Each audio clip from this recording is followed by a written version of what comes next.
Gusto mo bang manalo sa kahit anong klaseng sugal? Gawin mo ito upang masigurado mo ang iyong panalo. Meron pong ritual na maaari nating gawin kung nagnanais tayo ng kasiguraduhan sa ating pagsusugal. Dapat po natin tandaan na iba't ibang uri ng ritual ang pwedeng gawin. Ngunit dapat po mayroon tayong sinusunod na pamantayan kung nagnanais tayo ng panalo. Dito sa video na to, tatalakayin natin ano nga ba ang pinakamabisang ritual na pwede ninyong gawin kung nagnanais kayo ng kasiguraduhang manalo sa mga sugal na inyong nilalaro. At bukod pa dito, meron po tayong mga dapat tandaan bago tayo magsugal. Kung mahilig ka sa ganitong mga video, huwag kalimutang mag-like, mag-subscribe, at i-share nyo na rin para malaman ng iba ang kanilang mga swerte sa buhay. At lagi po tatandaan, ang ating mga swerte ay bumabase po sa enerhiyang nakapaligid sa atin at sa ating paniniwala. At tatalakayin ko rin po ang tanong po ng isa nating manonood na si Ma'am tungkol po sa lagayan ng bigas. Tungkol sa plastic na lagayan ng bigas.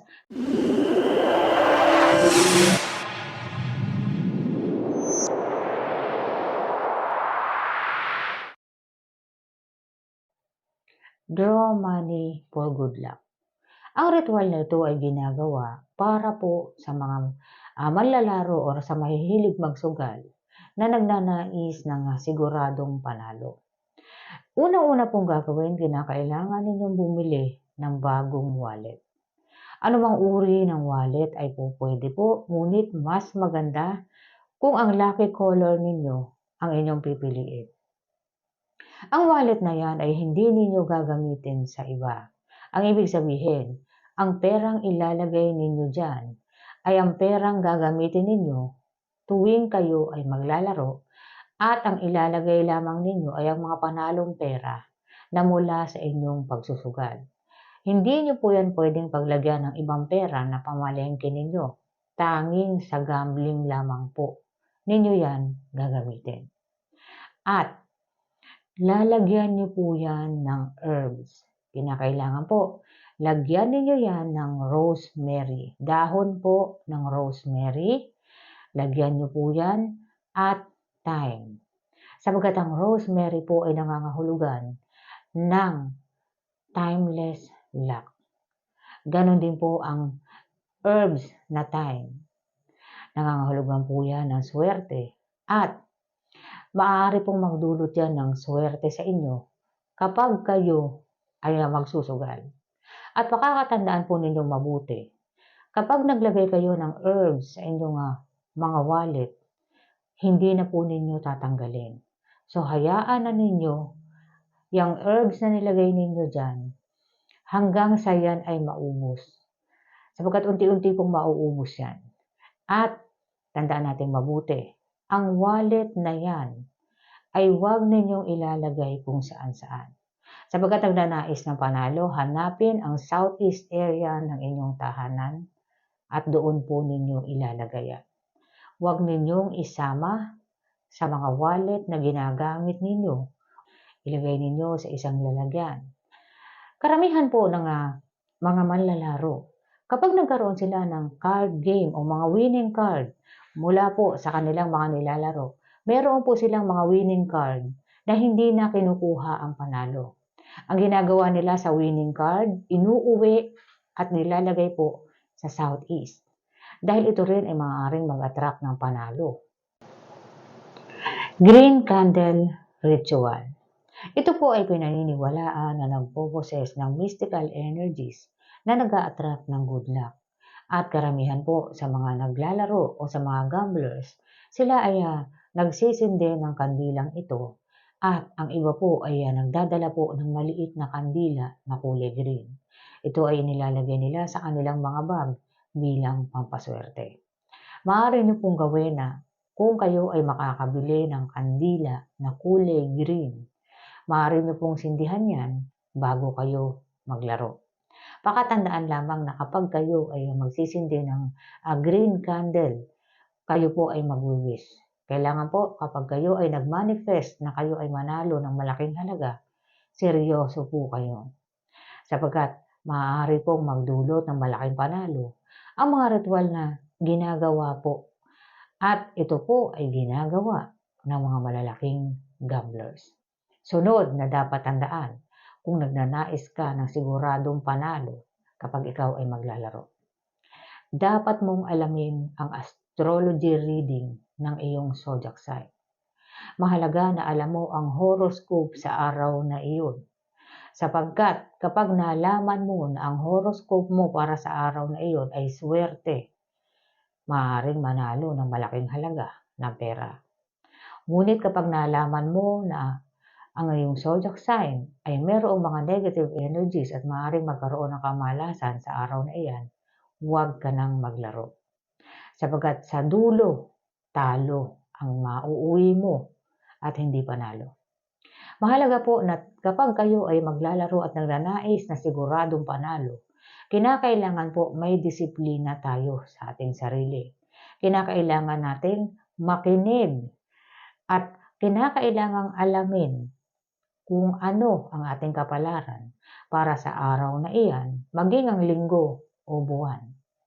Sapagkat ang mga panalo enerhiya po, yan po ay nalalaman na sa pamamagitan po ng astrology reading o ng horoscope. Maaari na po nating malaman kung mayroong malas na enerhiya o mayroong swerte. Mga dapat tandaan kung nagnanais ka ng kasiguraduhang panalo sa tuwing ikaw ay magsusugal.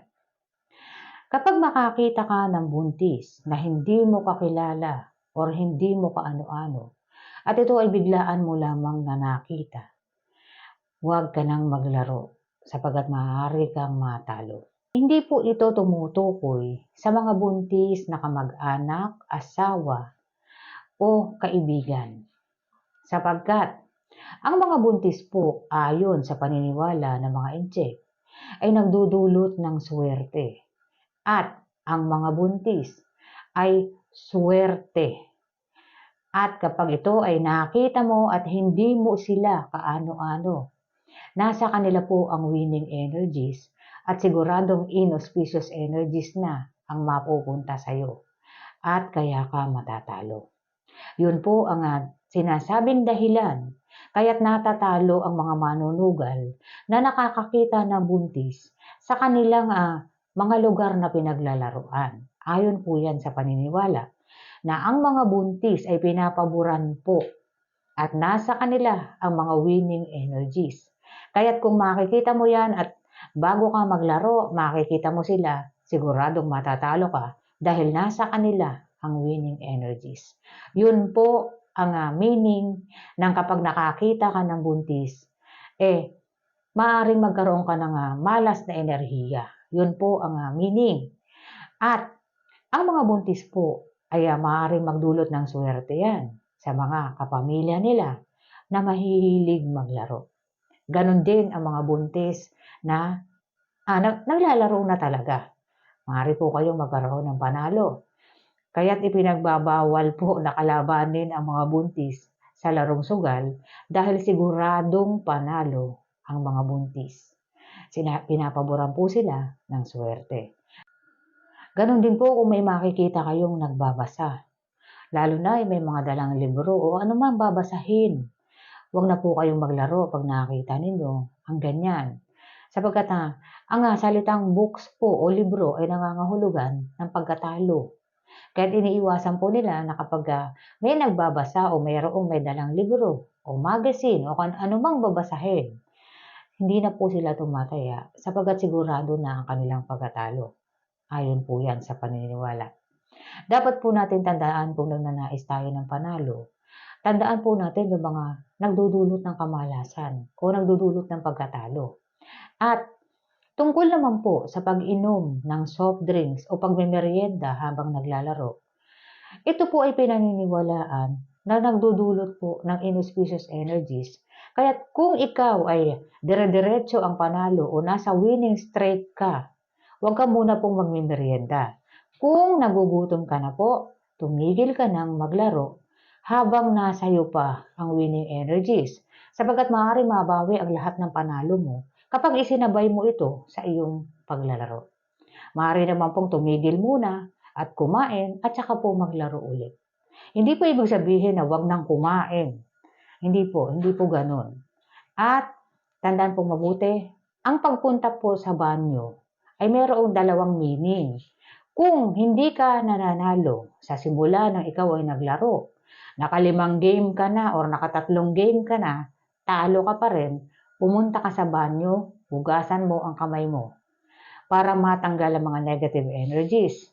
Kung ikaw naman ay sunod-sunod ng panalo at nagnanais ka na pumunta sa banyo, mas maganda po na tumigil ka na munang maglaro sapagkat maaari pong mapalitan ang winning streak mo ng losing energy. Losing streak na po ang susunod dyan sapagkat ma-drain ang mga winning energies na nasa iyo. Kaya't ang iba po kapag sila ay magbabanyo at sunod-sunod naman ang kanilang panalo, hindi na po sila naglalaro ulit, kinabukasan na lang nila ito tinutuloy. So habang hawak pa nila ang winning streak, hinahawakan po nila ito at bukas na sila tumutuloy. Tumutuloy-tuloy.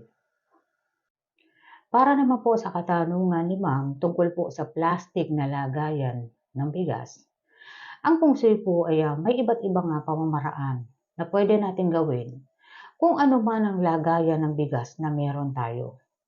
Sapagkat hindi po lahat ng tao ay kayang bumili ng ceramic na lalagyan agad-agad. Lalo na kung sila ay nakararanas ng struggle sa buhay. At para naman po doon sa mga tao na kaya naman nilang bumili ng mga uri na lalagyan, ngunit okay na sila sa kanilang lagayan ng bigas, okay na po yan. Mayroon pong dalawang sitwasyon kung bakit kinakailangang palitan ang lagayan ng bigas. Unang-una, kung wala ka namang nararanasang anumang kamalasan sa buhay, wala kang struggle, at ang tingin mo sa lagayan mo ng bigas ay okay naman, maswerte sa paningin mo, maganda sa paningin mo, pwede po yan. Pwede na po yan sapagkat wala ka namang nararanasang kamalasan. Ngunit, kung ikaw ay nakararanas ng kamalasan sa buhay, nagkakaroon ng struggle, anuman ang sipag ninyo, nagkaka-struggle, nagkakaroon ng kagipitan, dito po titingnan na ninyo ang lagayan ninyo ng bigas. Kailangan po ang lagayan ng bigas, anumang uri na kaya ninyong bilhin na lagayan ng bigas, tingnan nyo po dapat malaki. Piliin nyo po yung malaki-laki na lagayan ng bigas para mayroon pa pong room to grow o mayroon pang room para dumami ang wealth ninyo. Huwag po yung maliit na lalagyan. Kung makakabili po kayo ng malaki-laki po ang piliin ninyo, anumang uri na kaya ninyo. Pwede po yun. At iwasan lamang ninyo yung transparent. Yung natatanaw yung laman sa loob, natatanaw yung bigas sa loob. Kung sakali na transparent ang lagayan ninyo ng bigas, pwede nyo pong lagyan niya ng tela or ng makukulay na papel para hindi po makita ang bigas sa loob. So, ang pinakaswerteng kulay po ay mga earthen colors po. Kung ang lagay ninyo ng bigas ay transparent at yan lamang ang meron kayo, pwede nyo lagyan ng takip, tela, or makukulay na papel.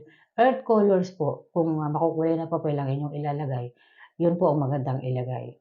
So, ano man po ang lagayan natin ng bigas, basta po sa paningin natin, ito ay maganda at nagdudulot ito ng swerte, pwede po yan. Papalitan lamang po yan kung kayo ay nakakaranas ng kamalasan.